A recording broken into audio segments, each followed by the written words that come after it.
읽겠습니다.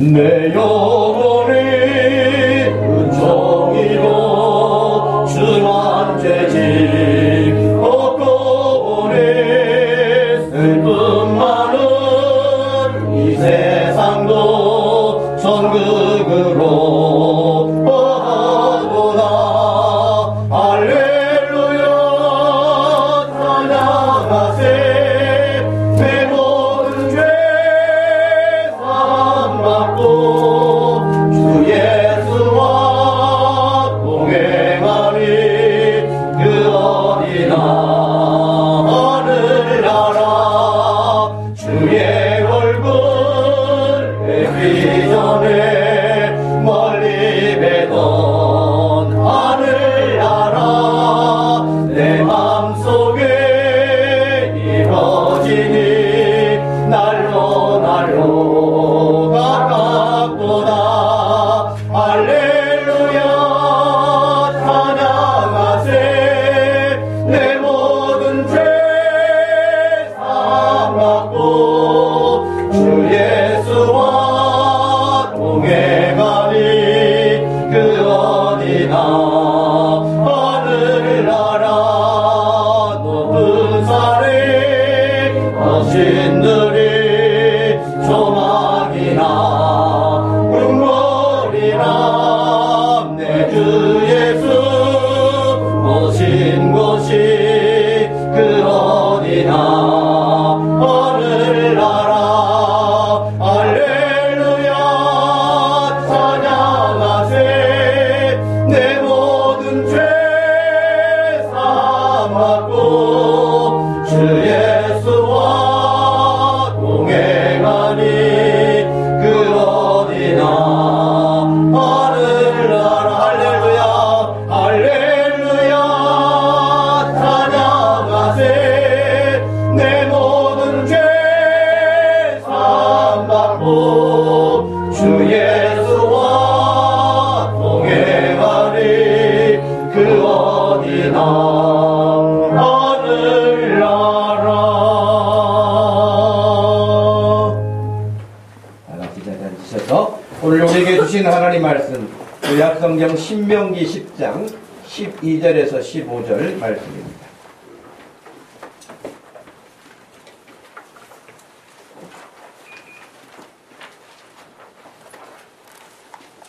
신명기 10장 12절에서 15절 말씀을 찾으셔서 같이 읽겠습니다.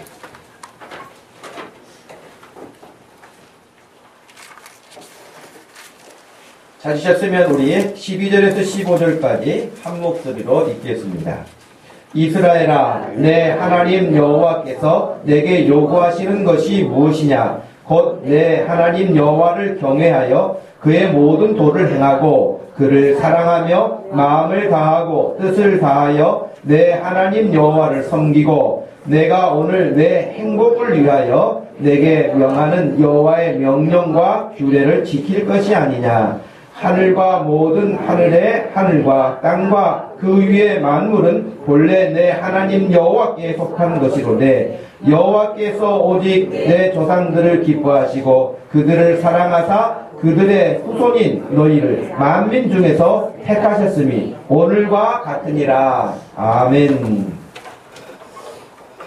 13절 말씀에 내가 오늘 내 행복을 위하여 라는 말씀이 있는데 하나님이 우리의 행복을 위하여라는 제목으로 말씀을 전합니다.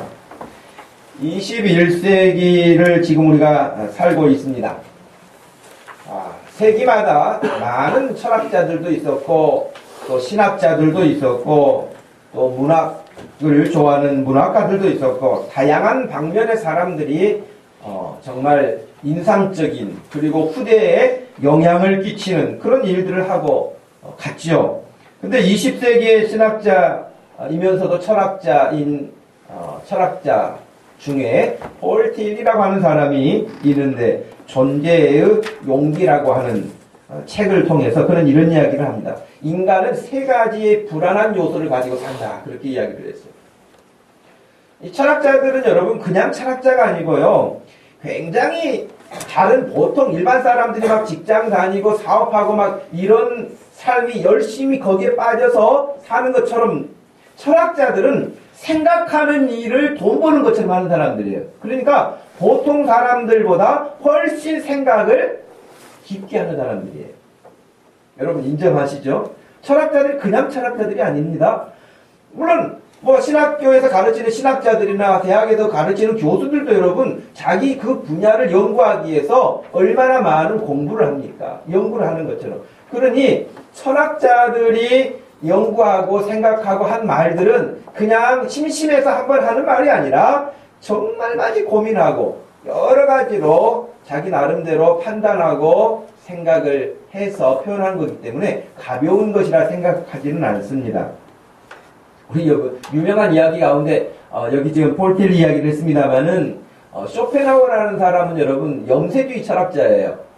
염세주의 철학자인데 이 사람이 하도 곰곰이 자기 자신에 대해서 생각하다 보니까 공은 벤치에 앉아가지고 깊이 생각하다가 해가 져온 거예요. 그래서 공원지기가 이제 문을 닫으려고 하는데도 그냥 앉아있는 거예요. 그래서 옆에 가가지고 여보시오 당신 누구요?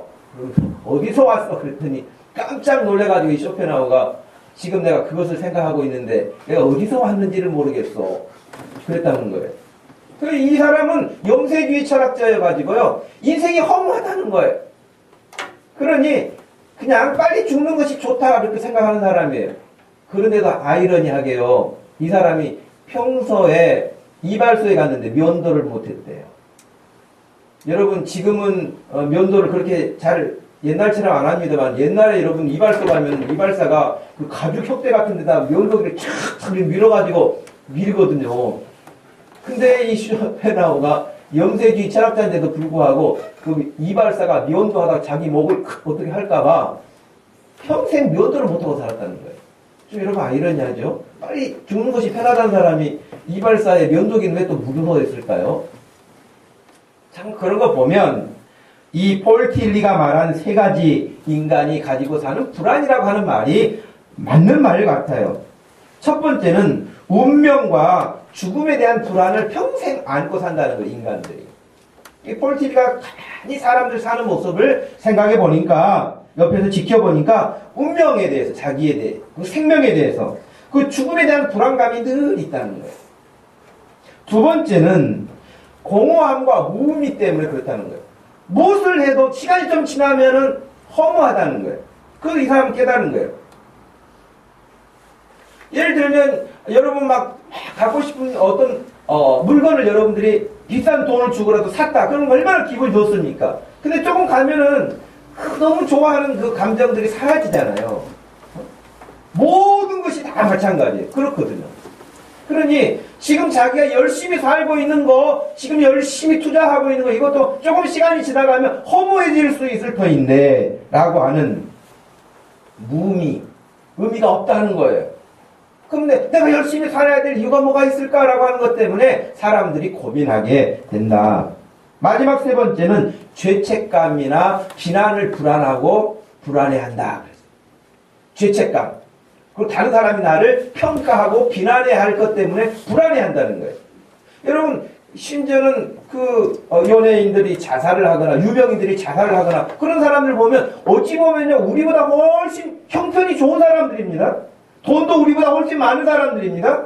인기도 우리보다 많은 사람들이고요. 유명세도 우리보다 훨씬 많은 사람들이잖아요. 그런데도 그들이 견디지 못해 하는 거예요. 다른 사람들이 나를 평가하고 악플을 달고 비난을 하고 이런 일 저런 일을 하면 그걸 견디지 못해 해요. 그 사람들은 늘 이런 것들에 불안해하면서 산다. 그런데 여러분 성경에 보면 성경의 사람들은 그러면 불안해하지 않았을까요? 성경의 사람들은 염려가 없었을까요? 성경의 사람들은 걱정이 없었을까요? 반면에 성경에서는 얼마나 인간들이 불안해하고 두려워하고 염려하면은 성경에는 여러 곳에서 두려워하지 말라. 근심하지 말라 그래요. 걱정하지 말라 그래요. 이 이야기는 뭐예요? 걱정하고 있다는 거잖아요. 근심하고 있다는 거잖아요. 불안해하고 있다는 것이잖아요. 무서워하고 있다는 것이잖아요. 그런데 성경에서는 그래 그 정도는 무서워해야지 이렇게 말하지 않고요. 무서워하지 말라, 두려워하지 말라, 염려하지 말라. 우리 인류의 첫 사람이었던 아담과 하와도 여러분 숨었던 이유가 뭡니까? 두려움 때문에 숨은 거잖아요.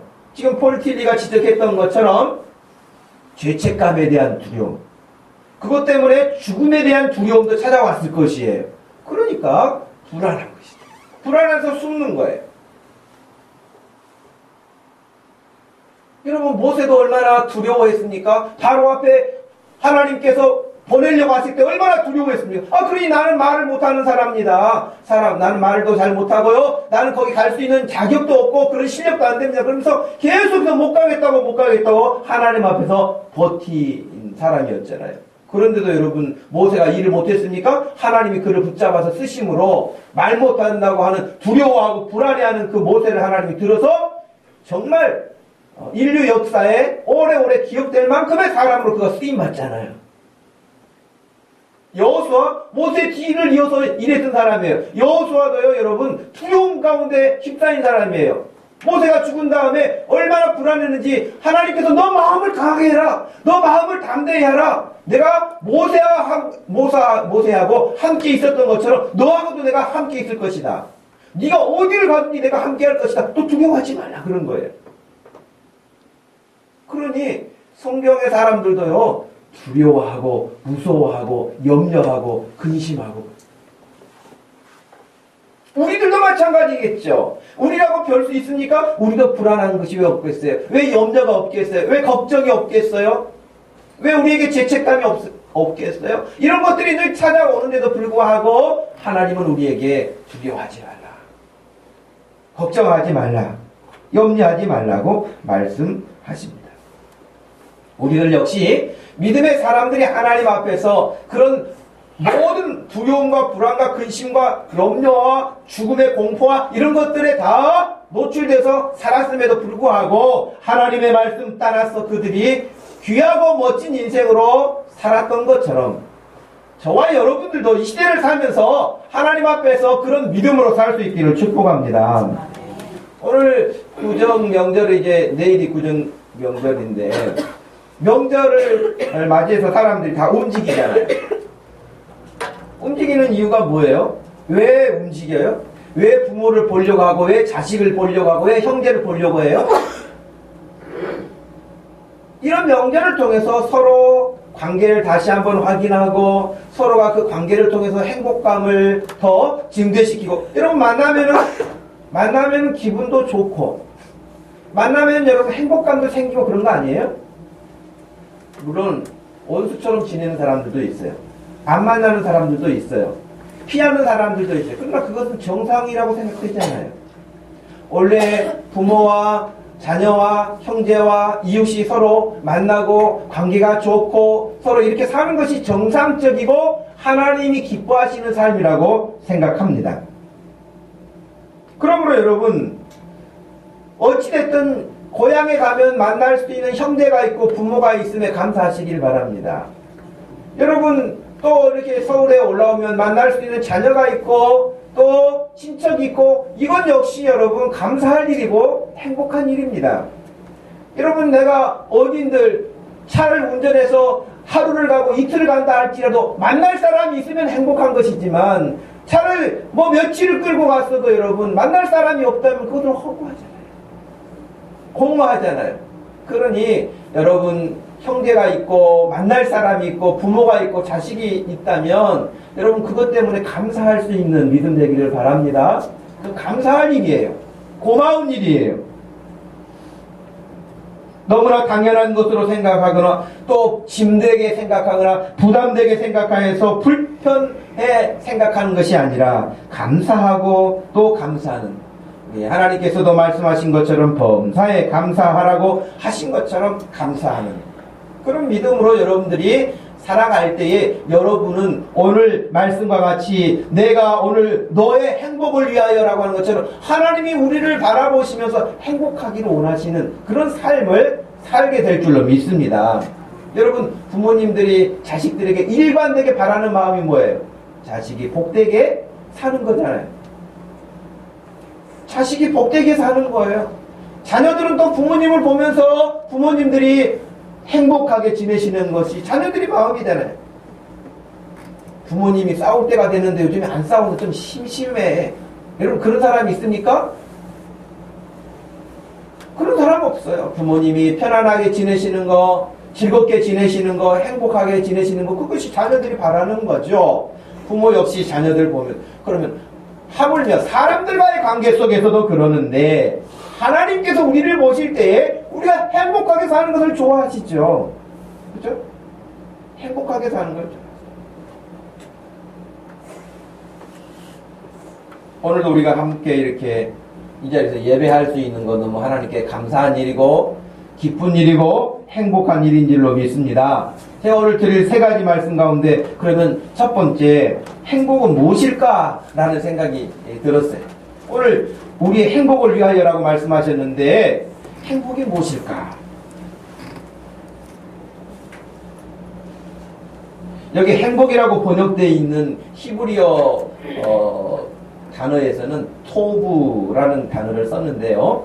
이 토브라는 단어는 어느 때 쓰였냐면 여러분 창세기 1장에 보면 하나님께서 창조하시잖아요. 첫째 날, 둘째 날, 셋째 날 이렇게 엿새 동안 창조하시는데 창조를 하시고 마지막에 하신 말씀이 뭐예요? 좋았더라. 보시기에 좋았더라. 보시기에 좋았더라. 좋았더라가 단어를 쓸 때 토부라는 단어를 써요. 근데 오늘 우리 지금 이 13절 말씀에서 내가 오늘 내 행복을 위하여라고 했어요. 이 행복이라는 단어가 히브리어로 토부라고 하는 단어가 쓰였어요. 그러니까 이 말을 다르게 창세기 1장처럼 번역하면 뭐겠어요? 하나님께서 오늘 네가 보기에 좋은 그렇게 보기에 좋은 모습으로 살기 위하여 그런 번역으로도 바꾸어 볼 수 있는 것이죠. 물론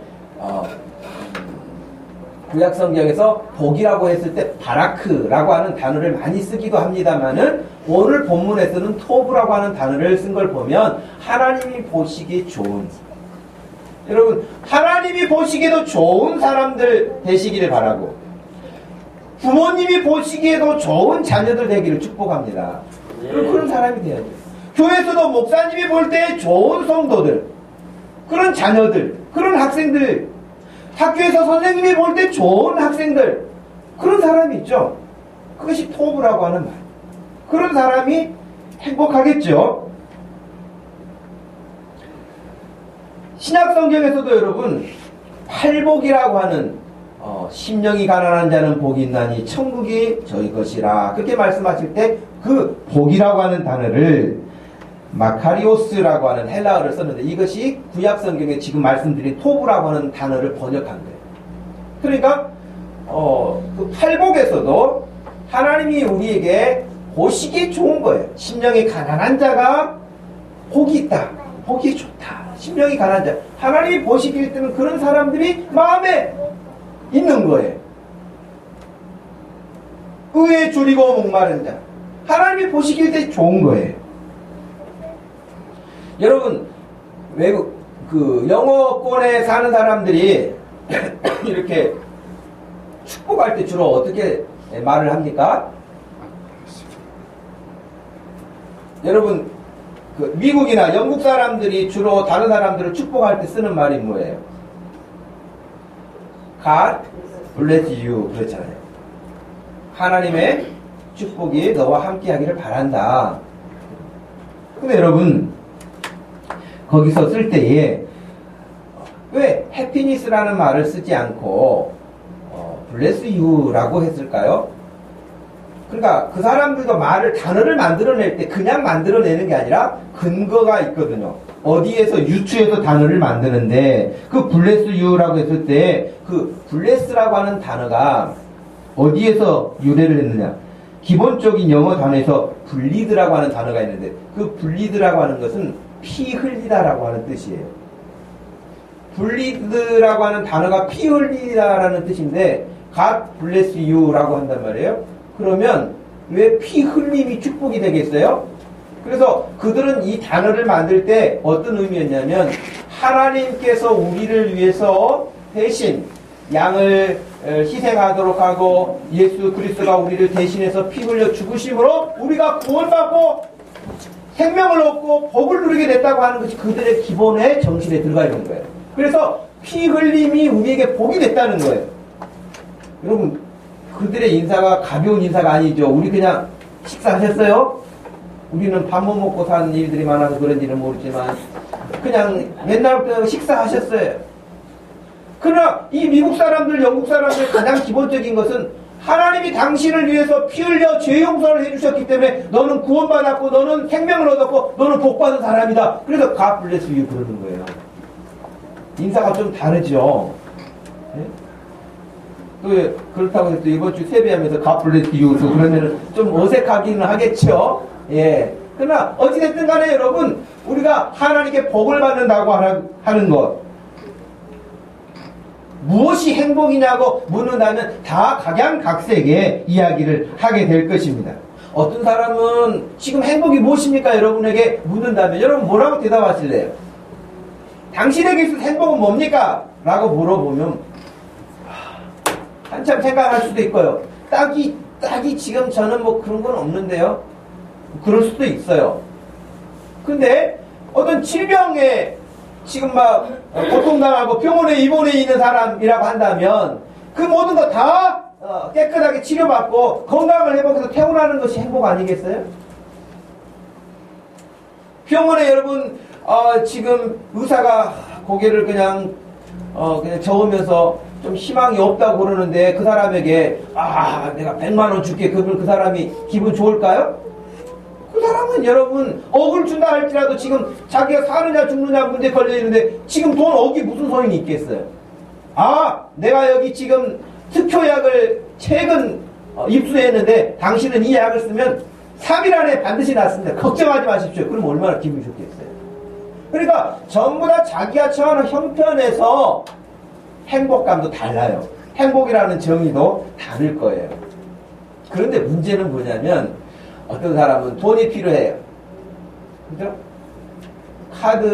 카드에서 대출 받아가지고 또 빚내고 그것도 안 되면은 사채를 쓰고 사업하는 사람들 막 이렇게 돈을 빨리 이렇게 갖다 줘야 되는데 안 되고 그러면은 집을 담보 잡히고 이런 사람들 사채 이자 달라고 하고 막 이렇게 하면 얼마나 불안합니까? 돈은 사업은 빨리빨리 가동이 안 되고 그러면 두렵고 불안하고 염려가 막 근심이 걱정이 생기잖아요.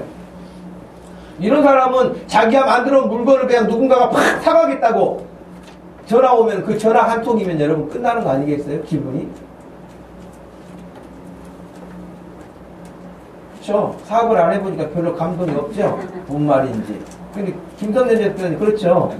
물건 잔뜩 쌓아놨는데 그거 다 내가 가져갈 테니 뭐 그냥 막 가격도 깎아 내리는 것도 아니고 얼마입니까? 물어보더니 알았어요. 내가 차 보낼 테니까 좀 실어주세요. 그 얼마나 기분 좋겠어요. 박희석 집사님 같은 경우는 핸드폰 그냥 개통하겠다고 와가지고 한 구정에 세배 온 사람들 다 데리고 오면 얼마나 좋겠어요. 그러니까 우리가 행복감을 느낀다고 하는 것은 여러분 다른 게 아니에요. 자기가 어떤 것을 지금 필요로 여기는 것들에 대해서 충족되어지는 거, 그런 걸 거예요. 그런데 이런 것들은 너무 유한하다는 거예요. 금방 사라진다는 거예요, 여러분. 저는 그 사람들이 굉장히 막 흥분하고 기뻐하고 하는 것들이 순간 사라지는 행복감을 저는 어디서 보냐면 스포츠에서 보는 거예요. 얼마 전에도 한일전 축구가 있었잖아요. 2대0으로 이기니까 선수들도 힘나고 보는 백성들도 국민들도 다 일본까지 건 근데 3대2로 역전당했잖아요. 골 들어가기 시작하더니 그냥 술술술 들어가더라고요. 3골이. 그래서 아무튼 쳤단 말이에요. 그러면 한 골 넣었다고 막 그냥 운동장을 막 뛰어다니고 그렇게 막 날뛰고 그렇게 좋아하던 그 기쁨이 얼마나 가냐고. 1시간도 못 가요. 1시간도. 여러분 스포츠 경기를 보다 보면 그런 일들 많죠? 야구를 봐도 그렇고 완전히 다 이겼다고 생각했는데 9회 말에 완전히 역전당하는 그러면은 9회 초까지 즐거웠던 기분이 여러분 9회 말에 완전히 끝나는 거 아닙니까? 이런 식의 기쁨이라는 것은 너무 수명이 짧아요. 금방 사라져버려요. 그렇기 때문에 성경에서 우리에게 말씀하고 있는 행복, 그것은 하나님을 만나는 것이고 하나님께로 돌아가는 것이고 하나님과의 관계가 연결되어 있는 사람이 가장 행복한 사람이라고 성경은 가르치고 하나님은 그렇게 말씀하고 계십니다. 하나님과의 관계가 끊어져 있으면 여러분 대단한 것을 누리고 대단한 사람인 것 같아도 그것으로 생명 끝나면 그냥 끝나는 거예요. 어떤 사람은 자기 할아버지가 이주시대에 큰 한 자리, 참판 자리 했다고 이렇게 하는 사람이 있는데 그 할아버지가 누군지 압니까, 우리가? 아니, 고려시대에 자기 그냥 조상이 왕이었다고 하는데 지금 우리가 누군지를 압니까? 또 그래서 어땠다는 겁니까? 여러분, 대단한 역사를 일으켰다고 생각을 해도 시간이 지나고 나면 기억함이 없어요. 하나님과의 관계가 끊어지면 여러분 영원히 멸망으로 끝나는 거예요. 그러나 하나님과의 관계가 연결되어 있고 하나님께 돌아와 하나님과 함께 동행하는 인생은 이 세상의 모든 것들이 다 끊긴 것 같아도 여러분 그 인생은 영원히 하나님과 더불어 그 생명으로 복을 누리게 될 줄로 믿습니다. 그래서 여러분, 그래서 예수님이 오셔가지고도 제일 처음에 하시는 것이 회개하라, 천국이 가까워왔다 그래서 하나님께로 돌아오라고 말씀하시는 거잖아요. 영원히 여러분들이 하나님의 품을 떠나지 않고 하나님의 품에서 하나님과 화목하고 하나님과 동행하고 하나님이 말씀하시는 것을 듣고 여러분의 생각을 하나님께 말씀드리는 그런 관계, 긴밀한 관계, 친밀한 관계, 에녹과 같이 하나님과 동행하는 그런 믿음의 복을 누리기를 축복합니다. 두 번째는 그러면 행복이 무엇이냐고 물어봤을 때에 하나님과의 관계라고 생각한다면 두 번째는 그럼 이 행복이 어디에서 옵니까? 오늘 13절 말씀에서는 내가 오늘 너의 행복을 위하여 너에게 명하는 여호와의 명령과 규례를 지킬 것이 아니냐 그랬어요. 그렇기 때문에 행복은 어디서 오느냐고 묻는다면 하나님의 말씀과 규례에 순종할 때에 그 행복을 온다는 거예요. 그 행복을 위해서 말씀을 해주셨다는 거예요. 여러분, 운전하시는 분들, 교통표지판을 왜 만들어 놓습니까? 교통표지판을 왜 만들어 놔요? 안전운전을 위해서 하는 거잖아요. 그 커브가 있거나, 아니면은 또 다른 차들과 이렇게 접목, 이렇게, 합쳐지는 합류 지점이 있거나, 이런 것들을 다 계산하고 속도도 줄여라, 속도도 어느 이상을 가지 말아라, 이런 것들을 다 안전표지판을 통해 가지고 자기가 가고자 하는 목적지까지 안전하게 갈 수 있도록 하는 일에 도움을 주기 위해서 교통표지판이 있죠. 모든 것이 마찬가지예요. 여러분, 전자제품 하나 사더라도 전자제품을 만든 사람들이 이 제품을 어떻게 사용해야 가장 안전하고 가장 효율적입니다라고 하는 것들을 거기에 만든 사람이 자상하게 써놓잖아요. 그런데 그걸 무시하고 자기 마음대로 여러분 막 쓰면은 금방 고장나고요. 그 기능을 잃어버리잖아요. 그러면 우리를 만드신 분이 하나님이시기 때문에 우리가 어떻게 살아야 가장 효과적이고 가장 행복한지를 말씀해 주신 거예요. 그래서 하나님이 우리에게 말씀해 주신 것은 오늘 우리의 행복을 위해서 말씀해 주셨다는 거예요.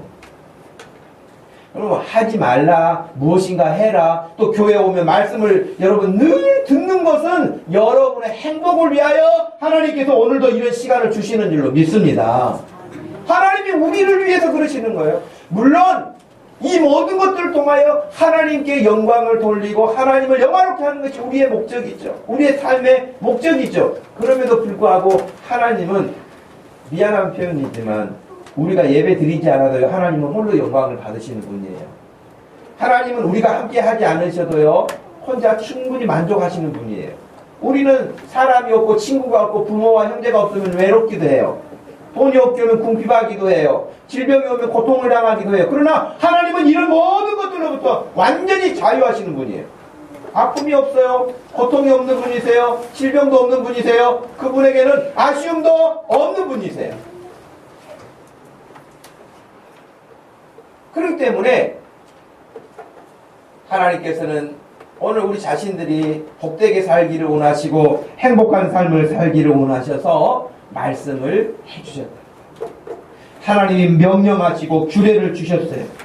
그래서 여러분 우리가 그 명령을 지키고 순종하고 그 말씀을 따라 살 때 우리는 하나님이 주시는 그런 은혜와 평강을 누리게 되는 것이죠. 전도서 1장에 보면 여러분 잘 아시는 솔로몬이라는 왕이 있잖아요. 이 솔로몬 왕이 이런 이야기를 했습니다. 전도서 1장에 헛되고 모든 것이 헛되다 그랬잖아요. 근데 2장에 또 가면은 이렇게 이야기를 해요.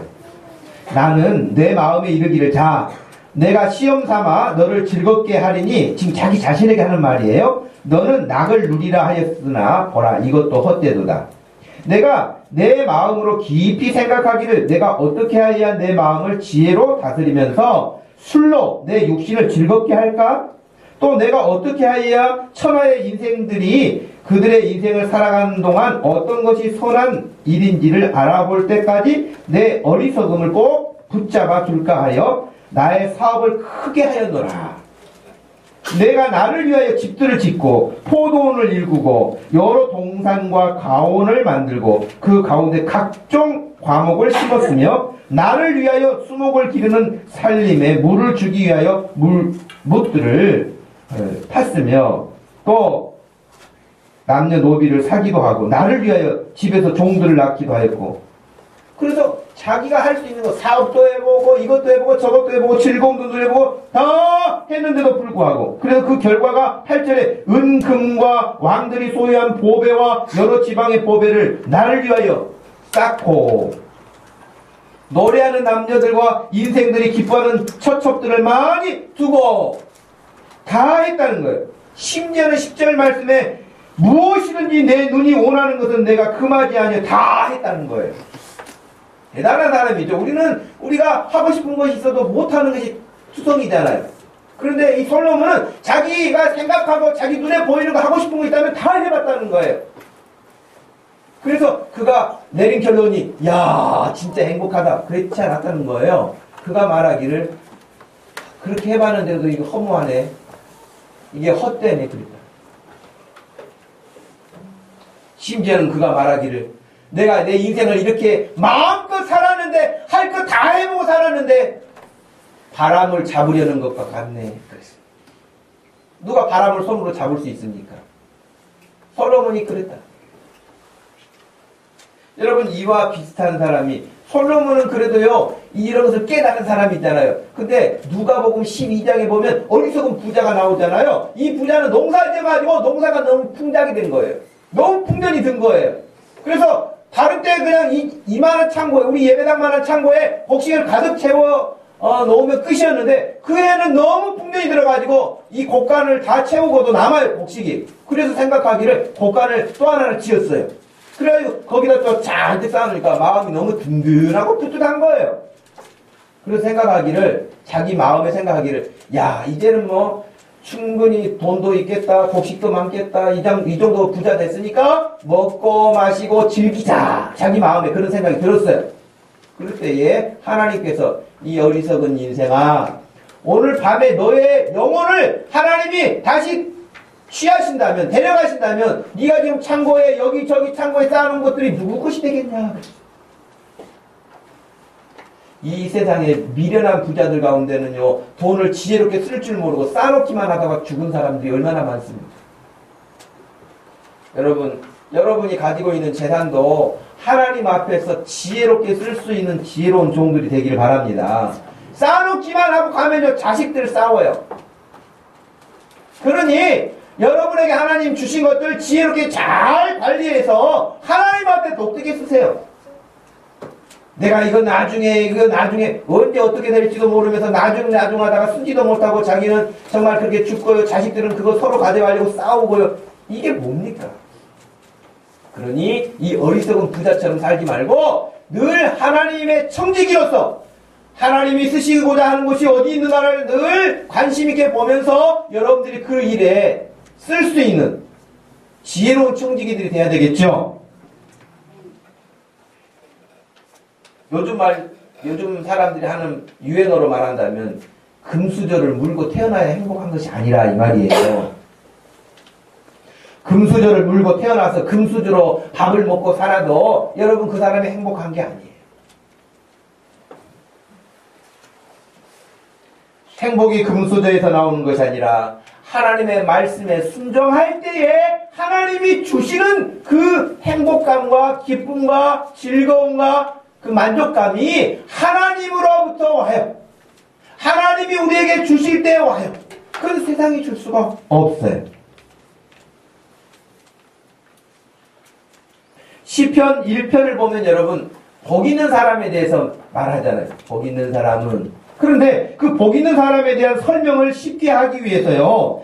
부정어를 3번이나 반복해서 썼는데 악인의 꾀를 좇지 않는다. 죄인의 길에 서지 않는다. 오만한 자의 자리에 앉지 않는다. 이것을 복 있는 사람에 대해서 설명을 했어요. 이것은 하나님과 동행하는 사람, 하나님이 주시는 복을 누리는 사람은 이런 것들과 어울려 살지 않는다는 거예요. 악인의 꾀나 죄인의 길에 오만한 자리에 가지 않는다는 거예요. 요한복음에서 14장 27절 말씀에 평안을 너희에게 끼치노니 곧 나의 평안을 너희에게 주노라. 내가 너희에게 주는 것은 세상이 주는 것과 같지 않다. 너희는 마음에 근심하지도 말고 두려워하지도 말라라고 하셨습니다. 세상이 돈이, 명예가, 권력이, 부모가, 자식이, 친구가 줄 수 있는 게 아니라 하나님만이 주실 수 있는 거예요. 하나님만이 우리에게 주실 수 있는 거예요.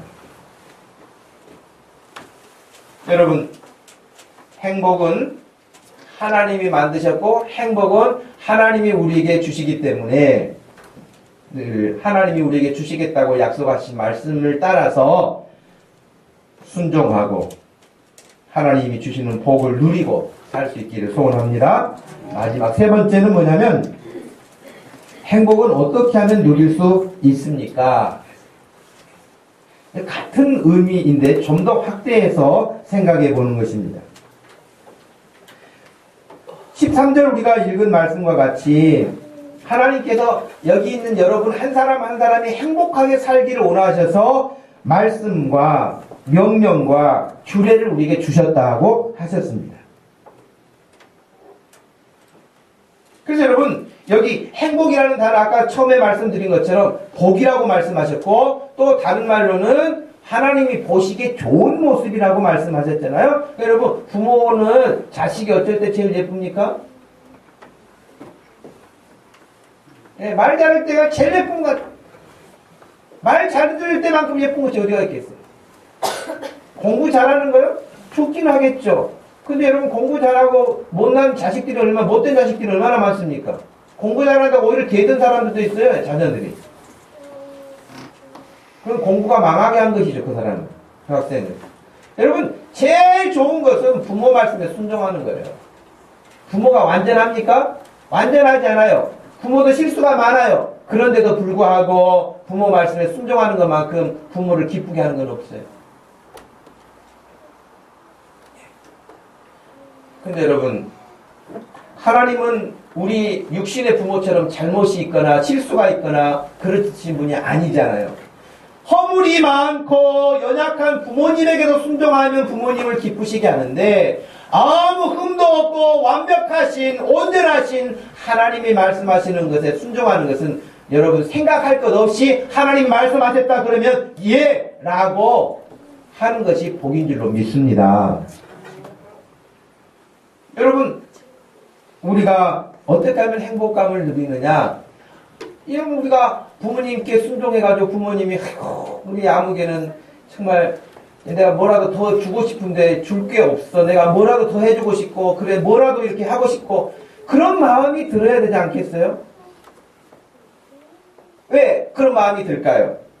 부모가 마음이 흡족해 하시니까 그런 생각이 드는 것이죠.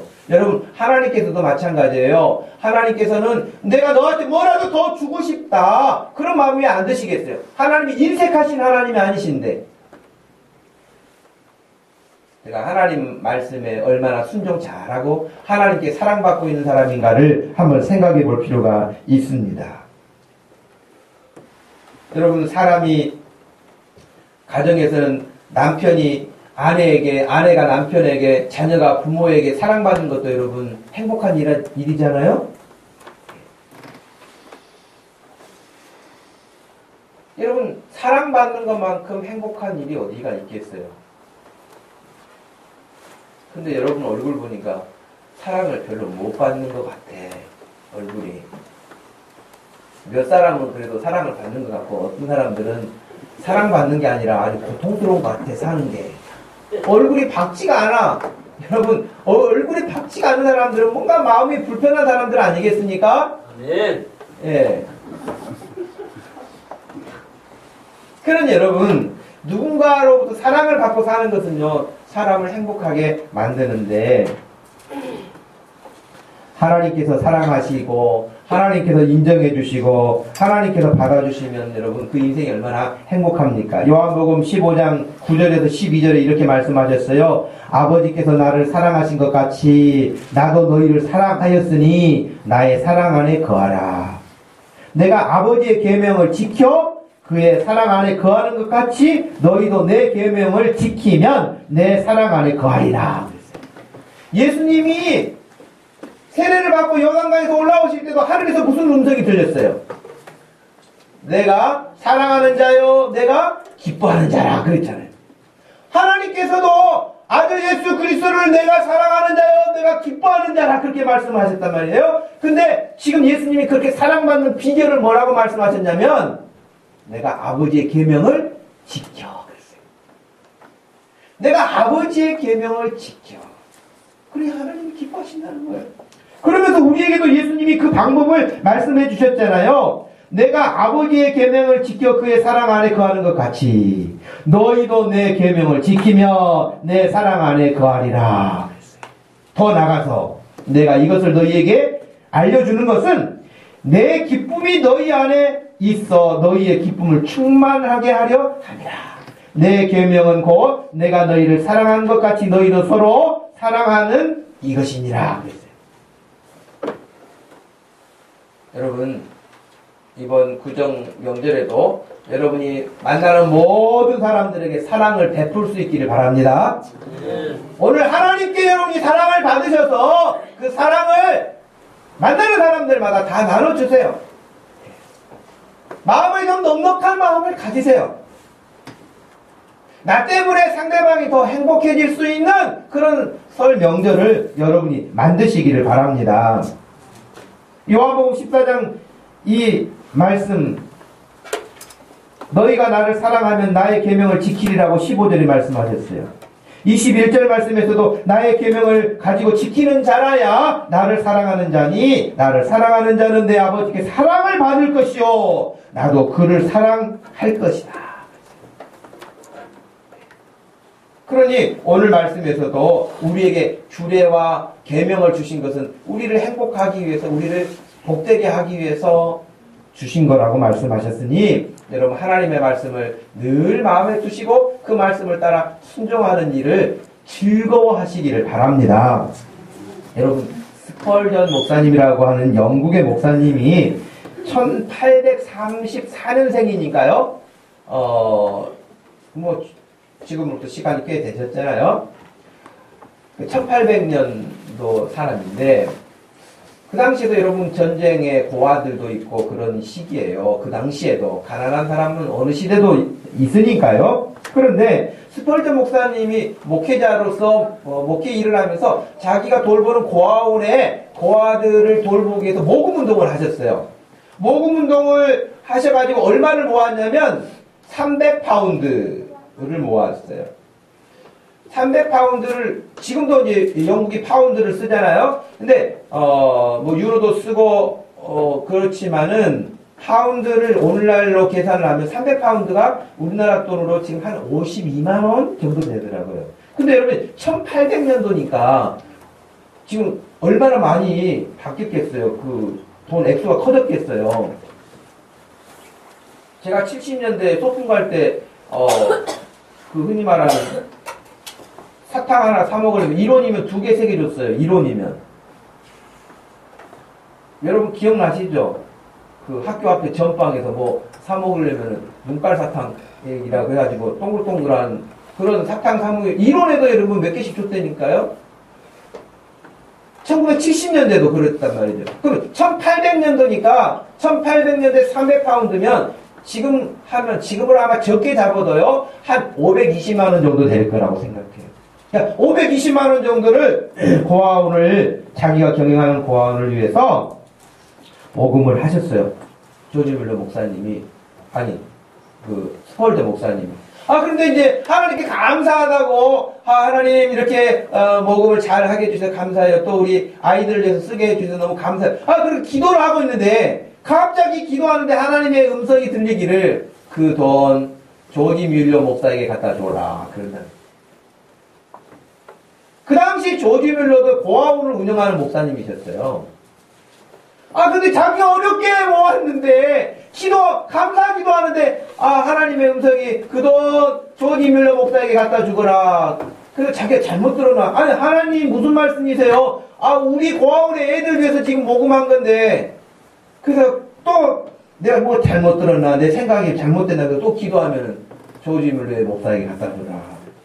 그래서 이 스펄저 목사님이 하나님 말씀에 순종 잘 하시는 목사님인데, 진짜 그 돈을 가지고 조지 뮬러 목사님 찾아갔더니 조지 뮬러 목사님이 기도하고 계시더래요.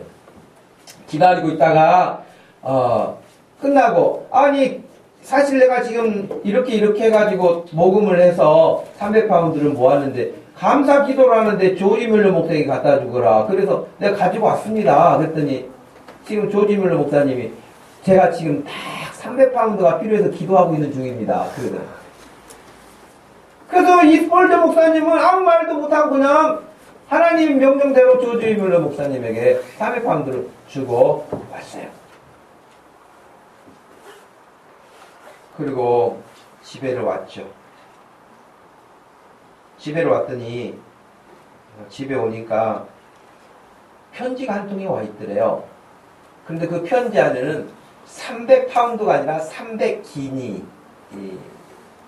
해서 파운드하고 이제 기니 화폐 단위가 있었는데 300파운드보다 조금 더 많은, 그러니까 한 320파운드 정도 되는 돈이 편지 봉투에 담겨서 왔어요. 할렐루야. 여러분, 하나님은 이 스펄저 목사님은 어떤 생각이 드셨을까요? 하나님 말씀에 순종하니까 처음에는 내가 쓰려고 하나님 모금했는데 내 애들 위해서 모금했는데 그걸 저쪽 갖다 주라고 하시면 좀 그러네요. 그런데도 하나님의 말씀에 순종해서 갖다 이랬더니 저쪽에서는 꼭 그것이 필요했던 거예요. 조지 뮬러 목사님에게는. 그 하나님이 조지 뮬러 목사에게 채워주시고, 스펄저 목사님은 집에 왔더니 순종한 스펄저 목사님에게는 300파운드보다 좀 더 많은 돈을 보내신 거예요. 할렐루야. 여러분, 하나님의 말씀에 순종하면 하나님이 우리에게 이런 기쁨을 주세요. 이런 즐거움을 하나님과 늘 누리면서 사는 사람이 행복한 사람 아닐까요? 내 거 그냥 절대 안 돼. 이건 어쩔 수 없. 이런 게 아니라 늘 하나님 앞에서 이런 말씀의 명령의 규례에 순종하고 살면 그것이 행복이에요. 하나님께서 여러분 금년에도 무슨 생각을 가지고 무슨 기도를 하시고 어떤 환경을 만나시든지 간에 늘 하나님의 규례, 하나님의 말씀 하라고 하면 하고 하지 말라고 하면 하지 말고 성경을 통해서도 배우고 주일마다 교회 와서 말씀 들을 때 어떤 걸 해야 된다고 말씀을 들으면 또 그거 하시고 하지 말아야 된다고 하면 하지 마시고 여러분 하나님의 말씀에 늘 순종하면서 하나님이 주시는 행복을 누리는 복된 인생이 되고 2016년 되기를 주님의 이름으로 축복합니다. 기도하겠습니다. 하나님 아버지 고맙고 감사합니다.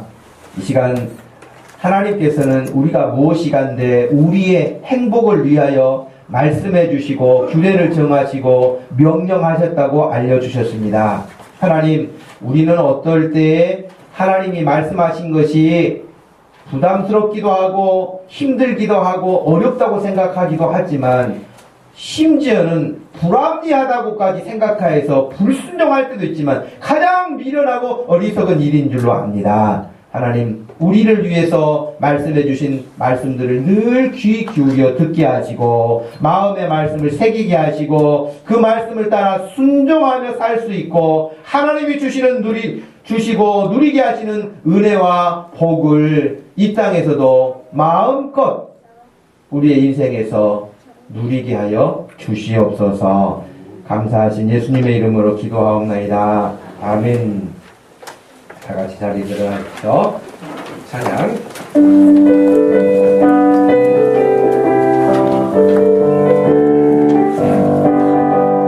사람을 보며 세상을 볼 때 만족함이 없었네. 나의 하나님 그분을 뵐 때 나는 만족하였네. 저기 빛나는 태양을 보라. 또 저기 서 있는 산을 보라. 천지 지으신 그리 여호와 나를 사랑하시니 나의 하나님 한 분만으로 나는 만족하겠네. 사람을 보며 세상을 볼 때 만족함이 없었네. 나의 하나님 그분을 뵐 때 나는 만족하였네. 동남 불어라. 서북 불어라. 다시 밭에 가봐 예수 향기 날리니 할렐루야 아멘. 다시 밭에 가봐 예수 향기 날리니 할렐루야 아멘. 할렐루야 아멘. 지금은 우리 주 예수 그리스도의 구속의 은혜와 우리 하나님 아버지의 큰 그 변함없는 사랑과 성령 하나님의 위로하심과 교통하심이 우리를 행복하게 하시기 위하여 주신 말씀과 규례와 명령을 따라 순종하며 살기 원하는 사랑하는 모든 성도들 머리 위에 지금부터 영원토록 함께 계실지어다. 아멘.